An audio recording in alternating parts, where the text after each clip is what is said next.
Lui, c'est Dr. Chris. Et lui, Dr. Xand. Oui, on est jumeaux. Nous allons vous montrer à quel point votre corps est extraordinaire en regardant de plus près de quoi il est constitué. J'ai mal au doigt. Grâce à des expériences époustouflantes, nous allons repousser les limites de notre corps dans tous les sens pour vous démontrer les pouvoirs extraordinaires de votre corps. Oh non! Aujourd'hui, au sommaire d'Opération Aïe. Chris va s'envoler pour découvrir ce qui donne le mal des transports.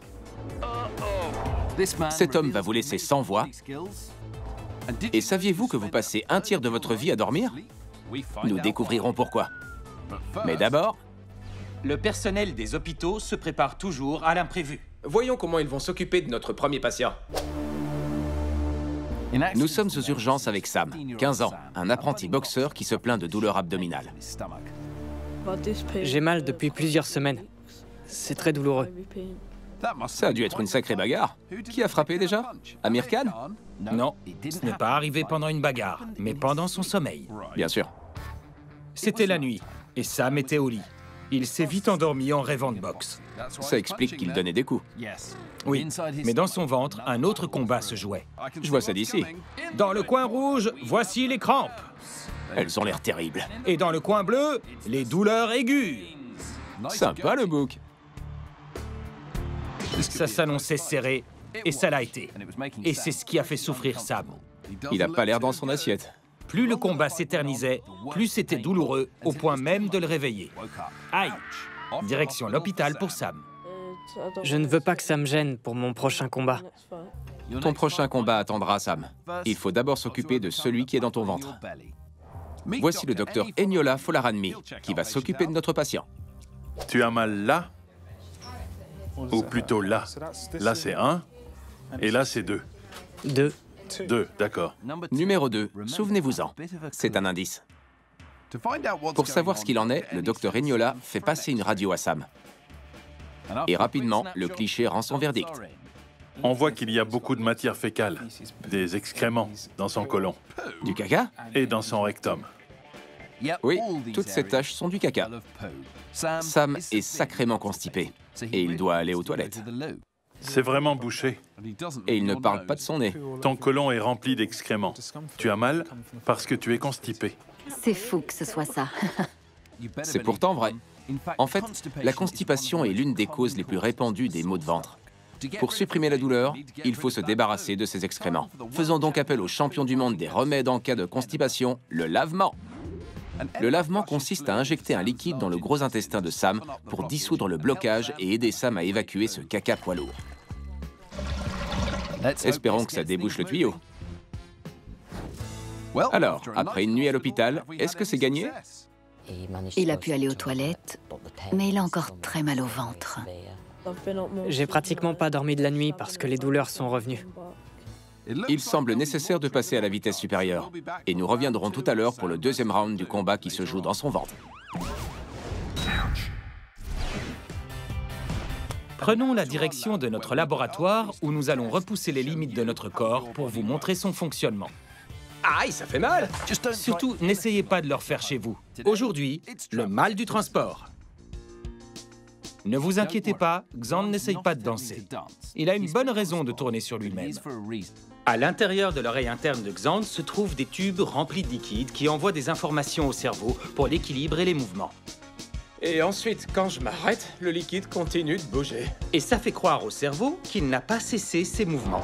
Le liquide de l'oreille interne de Xand lui dit qu'il bouge, mais ses yeux lui disent qu'il est immobile. Son cerveau est perdu et donc... J'ai un peu la nausée. Si vous êtes malade en voiture, c'est parce que votre cerveau est perdu lui aussi. En voiture, vos yeux repèrent tout ce qui défile devant eux et indiquent à votre cerveau que vous êtes en mouvement. Mais comme vous êtes assis sans bouger, votre oreille interne pense que vous êtes immobile et tous ces signaux confus ne se produisent pas qu'en voiture. Je vais donner une toute autre dimension au mal des transports. À bord de ce petit coucou, Chris va réaliser des acrobaties aériennes qui risquent bien plus de perturber son cerveau que lorsqu'il tourne sur lui-même ou qu'il est en voiture. Je suis vraiment obligé. Oui, Chris, il le faut. Voici Mark Cutmore, le pilote qui va donner le tournis à Chris. Vous vous dites que ce n'est pas le moment de manger, mais ce petit encas devrait lui permettre de tenir le coup avant son vol. Je me demande seulement si je vais pas revoir mon sandwich ton maillot étalé sur la vitre du cockpit dans quelques minutes. On va vite le savoir. Une fois sa tenue enfilée, Chris n'a plus qu'à monter dans le cockpit. Sac à vomi. Nous, on dit sac vomitoire.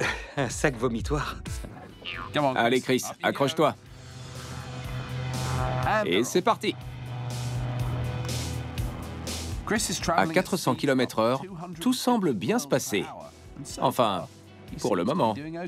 Mais place aux acrobaties, et voyons comment il se débrouille une fois que ses yeux et son oreille interne auront embrouillé son cerveau. C'est une situation très désagréable. Les êtres humains ne sont pas faits pour être la tête en bas. Oh ouais, l'état de mon estomac. Le sandwich au thon, il va pas remonter. Dans cette situation, les yeux de Chris voient clairement qu'il est en mouvement. Et le liquide dans son oreille interne se déplace aussi. Alors pourquoi se sent-il mal? Oh wow, j'ai aucune idée de ce qui se passe. Les mouvements sont tellement différents et déclenchés à une telle vitesse que ses yeux et son oreille interne ne parviennent pas à envoyer les mêmes messages en même temps à son cerveau. Ils sont désynchronisés, ce qui explique qu'il se sente mal. Quand on a atterri, j'ai bien senti que le sandwich au thon voulait se venger. Franchement, à la fin, j'avais la nausée. Je vais pas vous mentir, je suis heureux d'avoir retrouvé le plancher des vaches. Au moins, tu es arrivé à ne pas rendre ton sandwich, Chris. Si vous avez le mal des transports, vous pouvez mettre un terme à la confusion de votre cerveau. Ne regardez pas en bas et essayez de regarder à travers la vitre un point fixe à l'horizon. Vos yeux et votre oreille interne enverront alors les mêmes messages à votre cerveau et tout devrait bien se passer.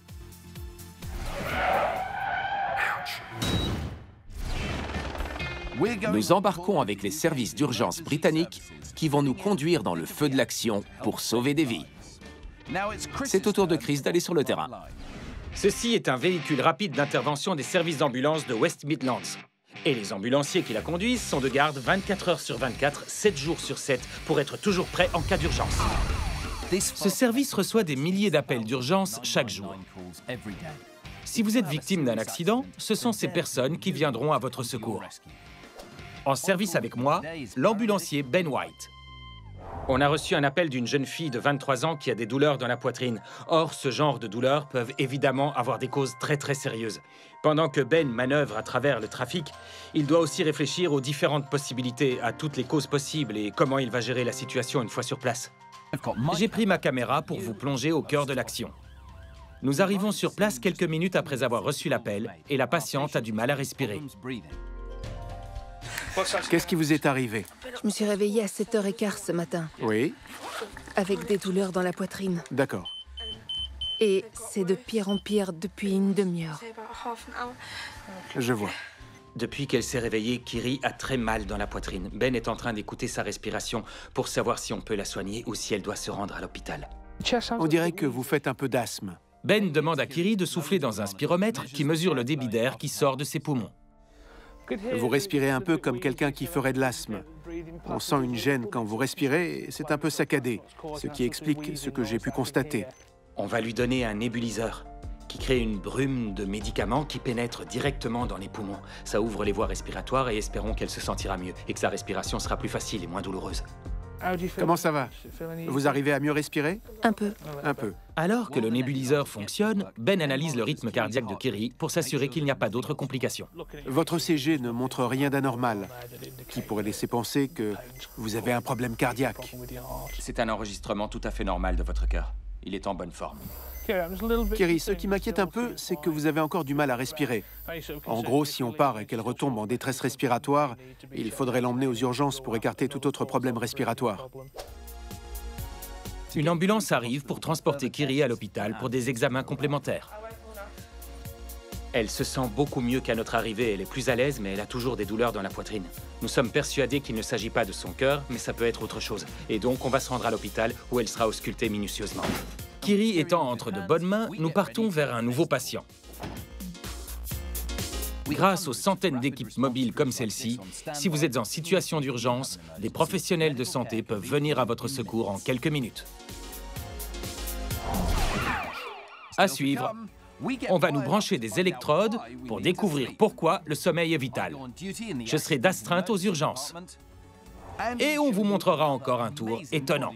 Vous croyez que je peux le faire?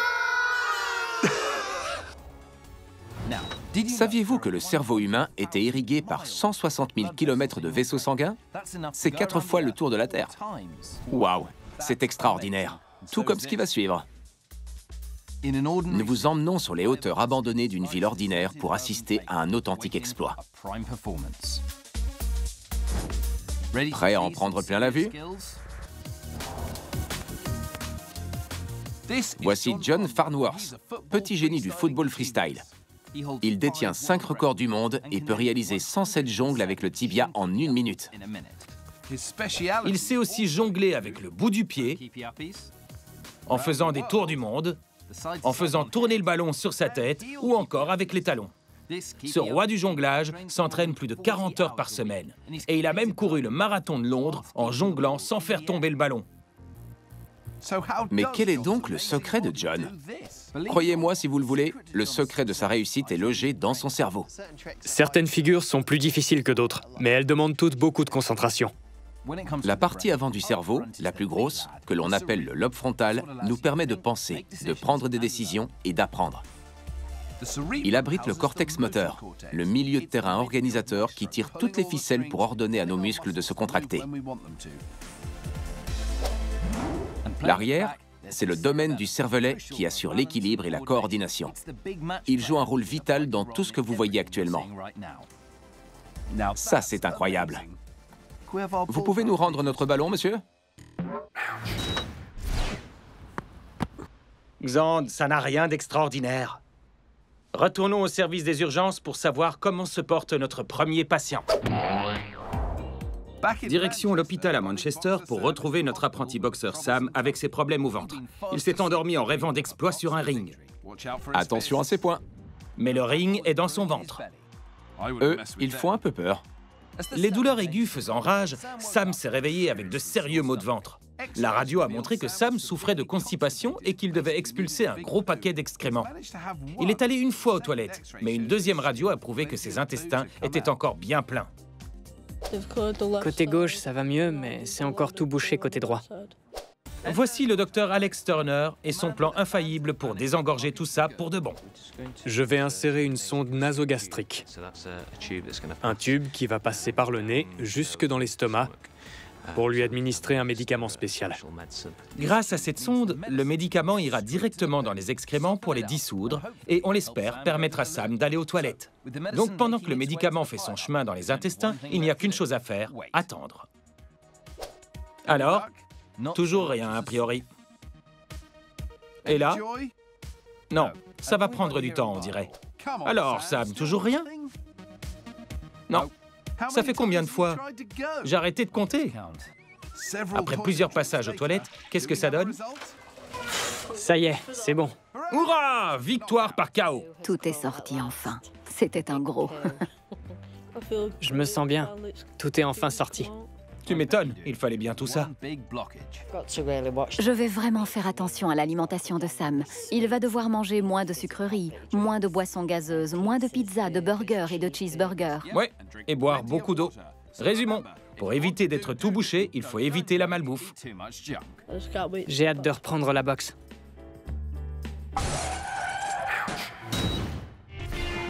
On va vous montrer d'incroyables tours à faire à vos copains. Vous voulez savoir comment les empêcher de bouger une jambe? Je vais empêcher Chris d'utiliser ses jambes sans même le toucher parce que je suis trop fort. Vous me croyez? Non! Non, jamais! Je vais demander à Chris de placer son pied gauche contre le mur. Il faut qu'il soit appuyé de tout son long contre le mur. Le talon aussi. Et maintenant, il faut que tu poses ton oreille contre le mur, d'accord? Tu la pousses bien contre le mur. Ça marchera pas. Comment ça va marcher? Ça va marcher parfaitement. Oui, bien sûr. Appuie ton oreille contre le mur aussi fort que tu peux. D'accord. Allez, maintenant, Chris, lève la jambe, vas-y. Chris! Chris! Vous voyez, j'avais raison. Chris ne peut pas du tout lever la jambe. Qu'est-ce que t'as fait? Ah! Et vous pourriez faire mieux? J'y suis arrivée! arriver! Non, ta jambe s'est décollée du mur, Amelia. Il faut garder l'oreille collée au mur. Allez. Alors, que se passe-t-il à votre avis? Il faut pouvoir se pencher d'un côté pour garder l'équilibre, mais le mur nous en empêche. C'est une très bonne explication. Ouais, c'est très bien, en effet. Pour lever la jambe droite, le poids du corps doit être transféré directement sur la jambe gauche afin de garder l'équilibre. Mais dans notre cas, le mur nous bloque et empêche la jambe de bouger. Essayez vous-même et vous allez épater vos copains.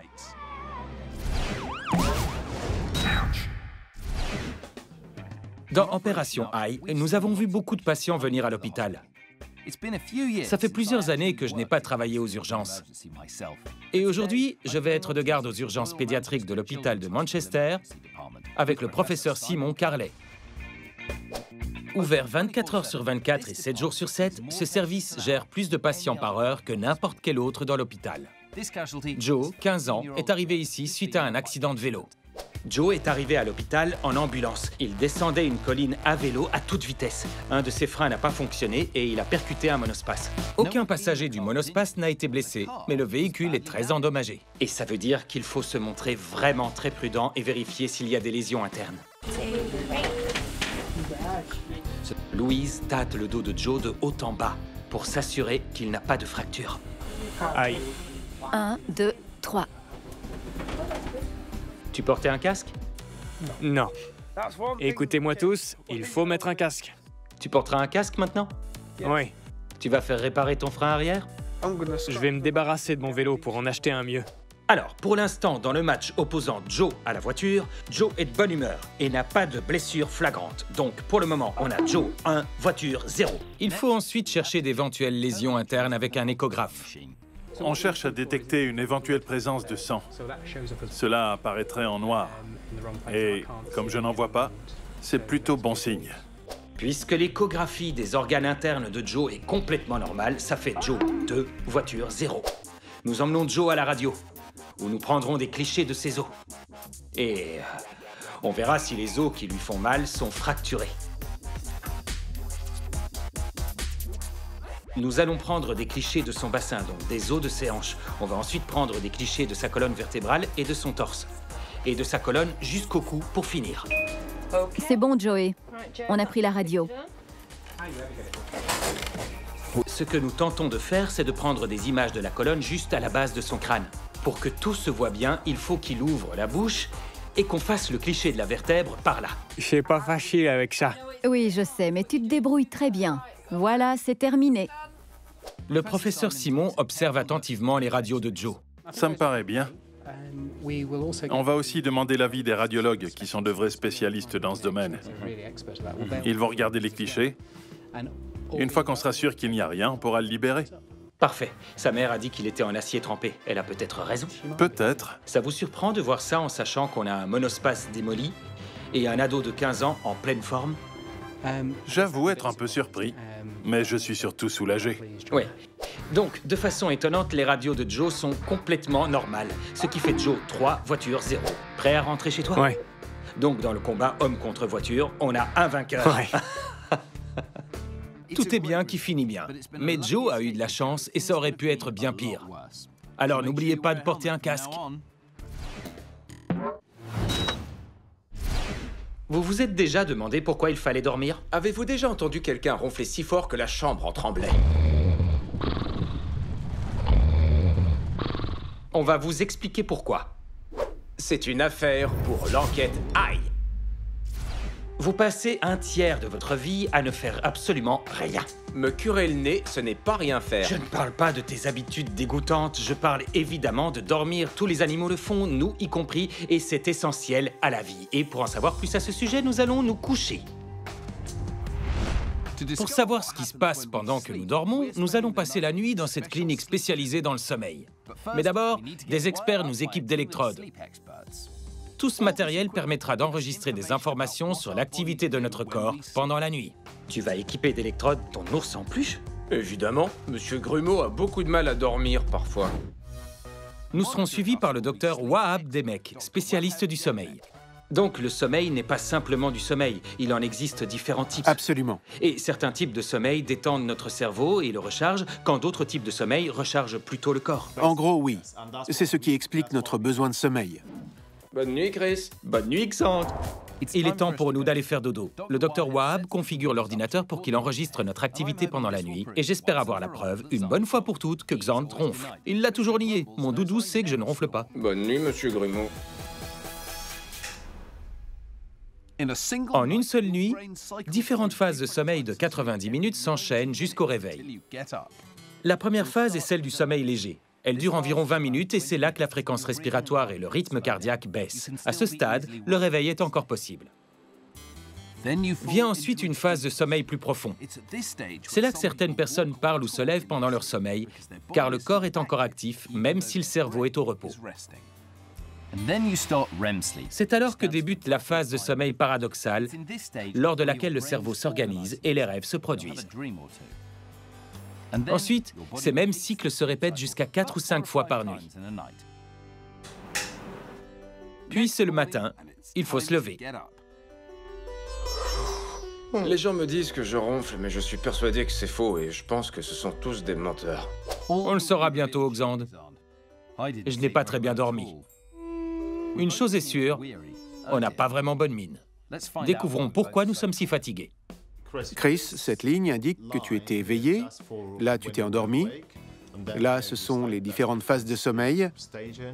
Là, tu t'es réveillé, puis rendormi. Et enfin, tu t'es réveillé. Donc, en termes de bonne nuit de sommeil, je n'ai en fait eu que 2h30. Bien que j'ai été au lit pendant 6 heures, je n'ai en fin de compte dormi que 2h30, ce qui n'est pas suffisant. Et non seulement mon corps est très fatigué, mais j'ai l'impression que mon cerveau est embrumé et pas reposé. Alors, comment je m'en sors par rapport à Chris? Tu as plus dormi. Et combien de temps j'ai dormi? 4h30. Donc j'ai dormi 2 fois plus longtemps que toi. Mais 4 heures, ce n'est pas suffisant pour reposer son corps, surtout si l'on est jeune. Les enfants ont besoin d'au moins 8 heures de sommeil, car au moment de la croissance, le corps est plus sollicité. Chris et moi sommes des adultes, on a donc moins besoin de sommeil, mais la fatigue se fait tout de même sentir. Et pour ce qui est des rêves, combien on en a fait chacun? Chris, je ne pense pas que tu aies rêvé. Et Xand, tu as rêvé 2 fois. Même après un cycle de sommeil complet, je ne me suis pas reposé et je n'ai pas rêvé, ce qui peut parfois arriver. Mais cette section du graphique montre une succession de phases de sommeil paradoxales, ce qui laisse à penser que je rêvais. Combien de temps ont duré les rêves? C'était des rêves courts ou... L'un d'entre eux a duré 1 demi-heure. Oui, 1 demi-heure. Vraiment? Oui. 1 demi-heure de rêve? Et pour les ronflements? Tu as ronflé. C'est vrai? Xand, la preuve est là. Tu ronfles. Mon Dieu. Quelle proportion du temps j'ai ronflé? Pendant 7% de la nuit. Tout le monde ne ronfle pas comme moi. Mais en cas de ronflement, l'air circule mal dans la bouche ou le nez, et il fait vibrer les muscles détendus de la gorge et du nez, ce qui engendre ce bruit si caractéristique. Vous dormez pendant 1/3 de votre vie, mais ça ne signifie pas que vous ne faites rien pendant ce temps. Vous rechargez votre cerveau et vous rechargez votre corps. Donc, si vous ne dormez pas assez, cela affectera absolument tout ce que vous ferez, et vous vous sentirez vraiment très mal.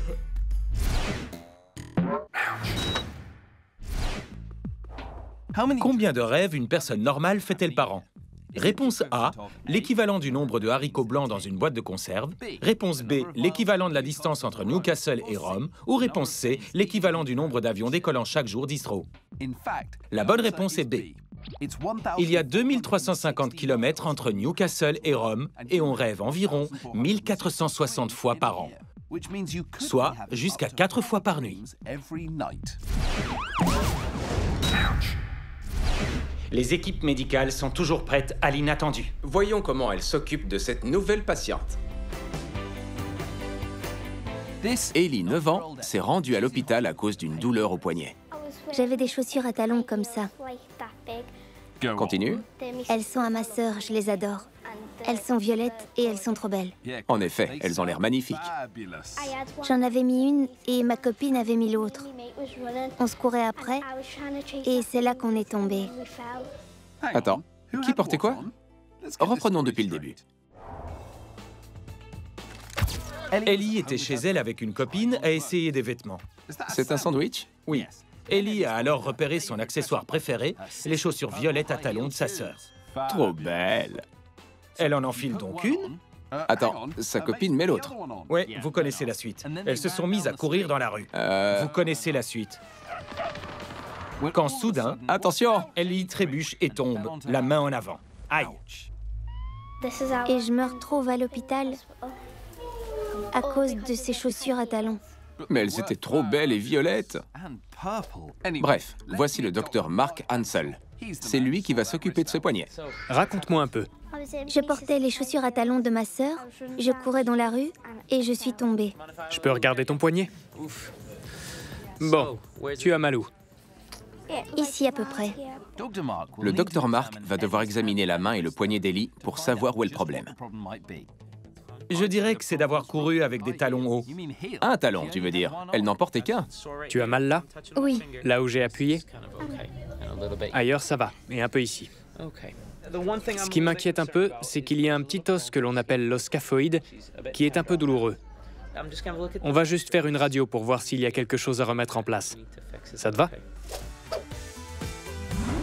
La main de l'homme se compose de 27 os. Rien que dans les doigts, il y en a 14. Ce sont les phalanges. Il y a ensuite 5 os métacarpiens sous la paume et 8 os carpiens dans le poignet. C'est justement là qu'Ellie a mal. L'os qui m'inquiétait un peu, c'est celui-ci, l'os scaphoïde. Mais on ne voit rien d'anormal. Il n'y a ni déformation, ni fracture apparente. Tant mieux pour Ellie. Bien, j'ai observé la radio et je n'ai trouvé aucune fracture de l'os ni rien de similaire. Parfois, il peut y avoir une petite fissure que l'on ne voit pas pendant les premières 24 heures. Ça me paraît peu probable, mais on va rester prudent. Pour qu'Ellie guérisse plus vite, elle va devoir porter une attelle. Vous n'auriez pas un modèle violet par hasard?